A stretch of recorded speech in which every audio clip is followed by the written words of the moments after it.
सुरजानी मोड़ green bus stop के करीब नामालूम मुल्जिमान की फायरिंग से पुलिस एहलकार जाँ बहक हो गया।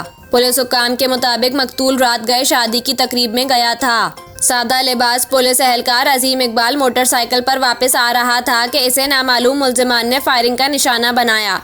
पुलिस का कहना है कि मकतूल पुलिस एहलकार सुरजानी का रिहायशी था। मकतूल के पास से कोई अशिया नहीं छीनी गई। मकतूल एहलकार से एक 30 बोर पिस्तौल, मोबाइल फोन, पर्स, नकद रकम और मोटरसाइकिल मिली है। पुलिस के मुताबिक जाए वकुआ से 2 30 बोर पिस्तौल के खौल मिले हैं। फॉरेंसिक टीम ने जाए वकुआ से शवाहिद इकट्ठा करके तहकीकात शुरू कर दी हैं।